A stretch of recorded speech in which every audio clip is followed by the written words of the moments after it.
مومن جو فدا نقش کفے پائے نبی ہو زہر قدم آج بھی عالم کا خزینہ، گر سنت نبوی کی کرے پیروی امت، طوفان سے نکل جائے گا پھر اس کا سفینہ، طوفان سے نکل جائے گا پھر اس کا سفینہ۔ بسم اللہ الرحمن الرحیم، نحمدہ و نصلی علی رسولہ الکریم، اما بعد۔ زندگی میں دین آنے کے لیے اور دیندار بننے کے لیے قرآن پاک نے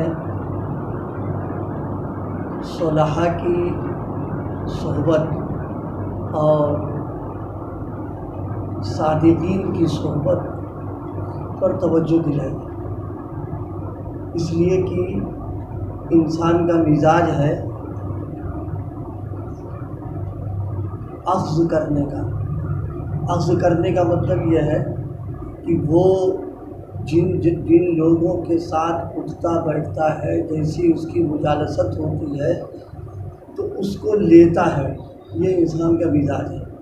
عربی زبان میں اخاذ کا لفظ استعمال کرتے ہیں، انسان کو اللہ پاک نے بنایا ہی ایسا ہی، وہ جہاں بھی رہے گا وہ ذہن اخذ کرے گا اس میں۔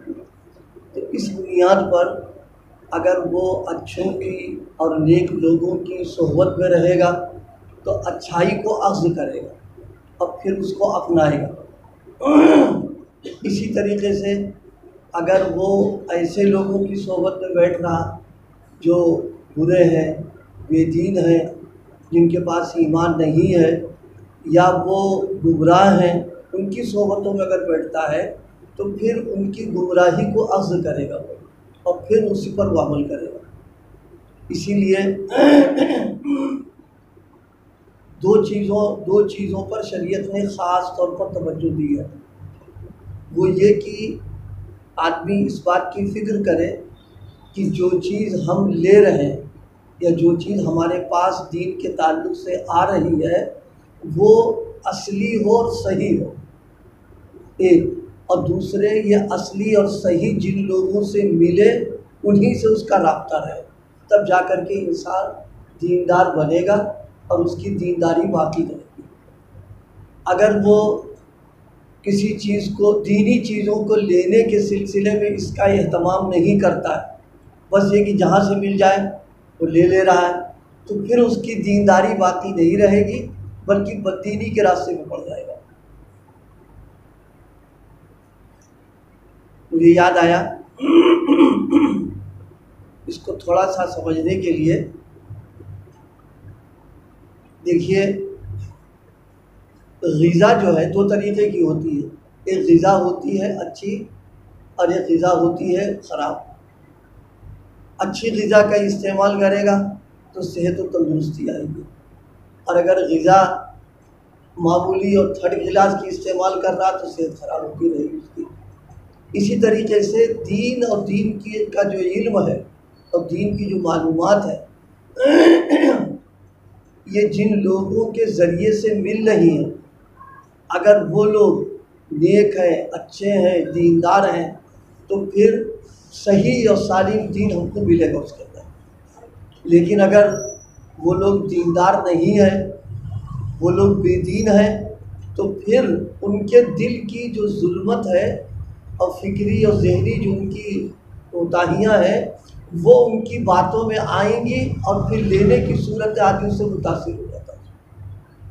حضرت حکیم الامت نے ایک واقعہ نقل کیا ہے، فرمایا کہ ایک بزرگ تشریف لے گئے اپنے تعلق والے کے، ان سے مرید تھے، وہ ان کے گھر پہنچے تو فرمایا کہ تمہارے گھر میں ظلمت نظر آ رہی مجھے۔ تو مجھے بڑا احساس ہوا کہ ظلمت کا عادت کوئی ایسی بات تو ہے نہیں، گھر میں کوئی ایسا گناہ بھی نہیں کوئی کرتا، اور ہم آپ نے جو معمولات بتا رکھے وہ کرتے، اپنی ذات سے ہم بچتے بھی رہتے ہیں۔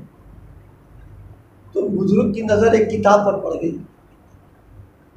پوچھا یہ کتاب کون سی ہے؟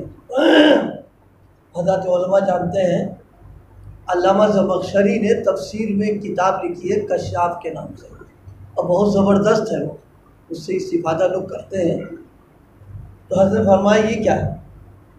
تو انہوں نے کہا کہ حضرت یہ تفسیر کشاف ہے. تو فرمایا یہ معتزلی ہے، اس کے اعتزال کی ظلمت اس کے اندر موجود ہے.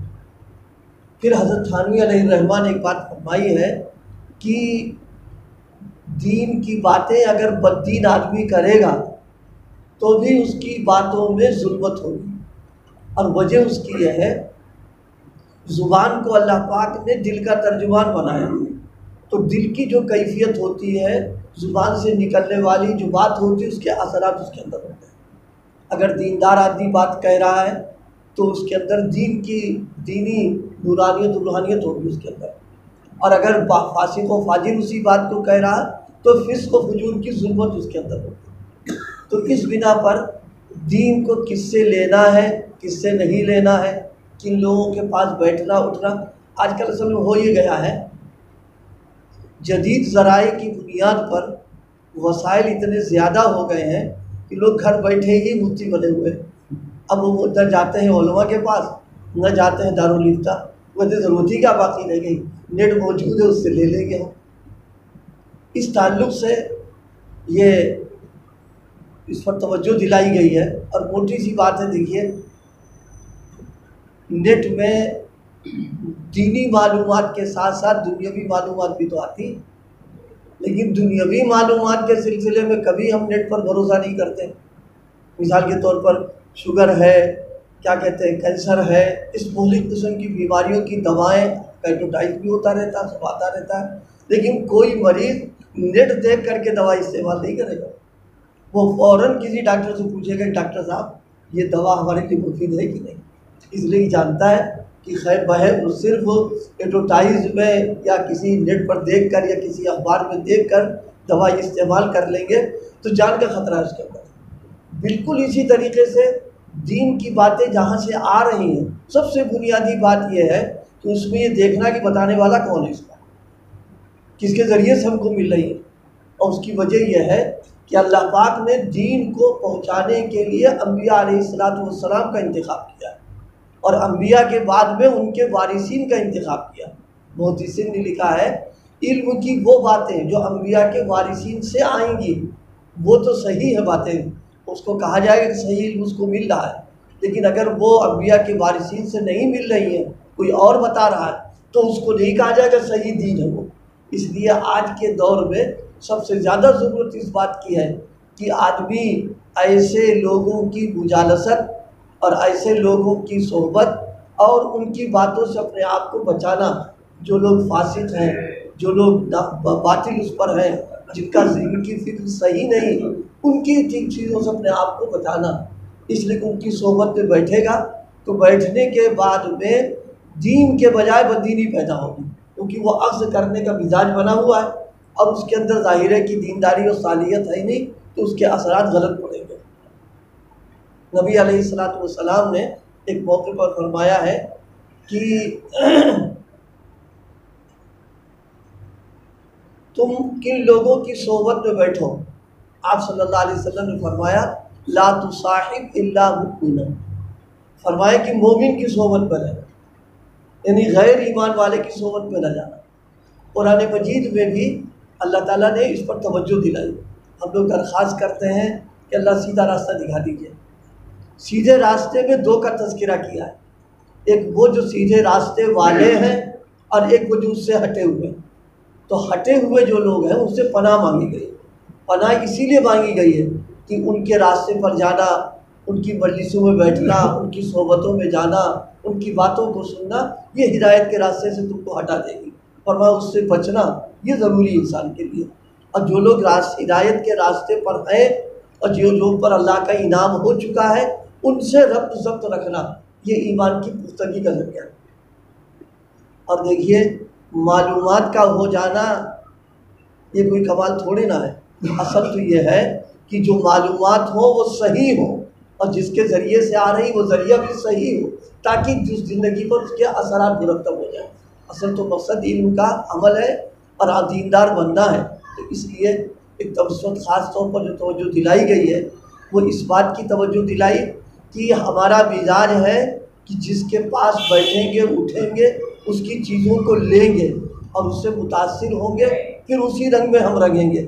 تو اس لیے دیندار بننے کے لیے دینی مجالس کا اہتمام، دین والوں کی صحبت میں بیٹھنا اور دین والوں سے دین لینا، یہ ہماری سب کی ذمہ داریوں میں ہے۔ اس لیے کہ اگر ہم نے مجالست دوسروں کی اختیار کی، دین کی باتیں دوسروں سے لی، تو پھر دین نہیں ملے گا بلکہ دین کے نام پر بددینی آئے گی۔ پھر اس کی وجہ سے انسان کا ذہن، اس کی فکر، اس کی سوچ بگڑنے لگتی ہے۔ ہم لوگ چونکہ کام کرتے رہتے ہیں، بہت سے ایسے لوگ بیچارے بالکل اچھے خاصے صحیح سالم کچھ دنوں کے بعد ملے، اب تبدیلی آ گئی ہے۔ اب ان سے پوچھتے بھائی تبدیلی کیسے پیدا ہو گئی؟ اب وہ بتاتے ہیں وہ فلاں کے ساتھ بیٹھا کرتے تھے اور وہ کچھ نہ کچھ کہا کرتا ہے، اور جب بار بار کسی آدمی کوئی چیز سوچتا ہے، سنتا رہتا ہے، تو پھر کچھ نہ کچھ پھر اس کی طرف ذہن چلنے لگتا ہے اس کا۔ اب معلوم ہے کہ خود دینی شعور ہے نہیں، اب اس کی وجہ سے آدمی بے دین ہو گیا۔ اس لیے بھائی ہم سب لوگ نمازوں میں جہاں صراط مستقیم کی دعا کرتے ہیں وہاں عملاً بھی صراط مستقیم ہی پر چلنا ہے۔